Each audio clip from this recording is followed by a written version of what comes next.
Chapter 22.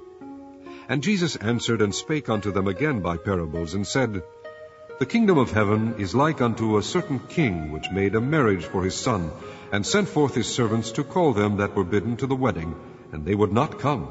Again he sent forth other servants, saying, Tell them which are bidden, Behold, I have prepared my dinner. My oxen and my fatlings are killed, and all things are ready. Come unto the marriage. But they made light of it, and went their ways, one to his farm, another to his merchandise. And the remnant took his servants, and entreated them spitefully, and slew them. But when the king heard thereof, he was wroth, and he sent forth his armies, and destroyed those murderers, and burned up their city. Then saith he to his servants, The wedding is ready, but they which were bidden were not worthy. Go ye therefore into the highways, and as many as ye shall find, bid to the marriage. So those servants went out into the highways, and gathered together all as many as they found, both bad and good, and the wedding was furnished with guests. And when the king came in to see the guests, he saw there a man which had not on a wedding garment. And he saith unto him, Friend, how camest thou in hither, not having a wedding garment? And he was speechless. Then said the king to the servants, Bind him hand and foot, and take him away, and cast him into outer darkness. There shall be weeping and gnashing of teeth. For many are called, but few are chosen. Then went the Pharisees, and took counsel how they might entangle him in his talk. And they sent out unto him their disciples with the Herodians, saying, Master, we know that thou art true, and teachest the way of God in truth, neither carest thou for any man, for thou regardest not the person of men. Tell us therefore, what thinkest thou? Is it lawful to give tribute unto Caesar, or not? But Jesus perceived their wickedness, and said, Why tempt ye me, ye hypocrites? Shew me the tribute money. And they brought unto him a penny. And he saith unto them, Whose is this image and superscription? They say unto him, Caesar's. Then saith he unto them, Render therefore unto Caesar the things which are Caesar's, and unto God the things that are God's. When they had heard these words, they marveled, and left him, and went their way.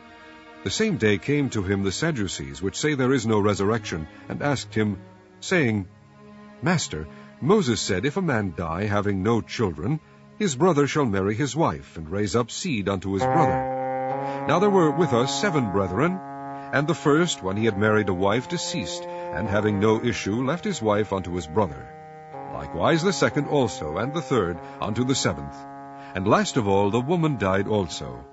Therefore in the resurrection, whose wife shall she be of the 7?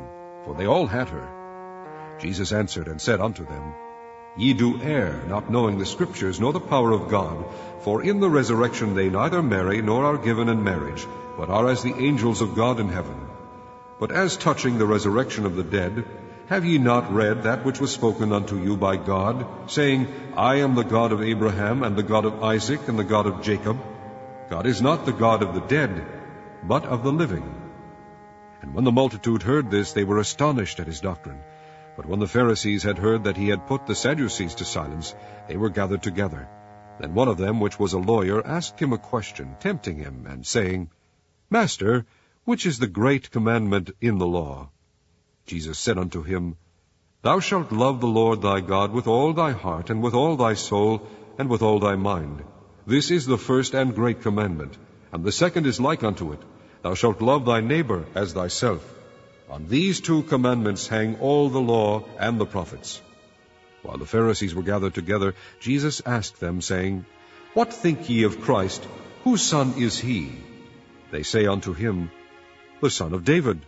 He saith unto them, How then doth David in spirit call him Lord, saying, The Lord said unto my Lord, Sit thou on my right hand, till I make thine enemies thy footstool. If David then call him Lord, how is he his son?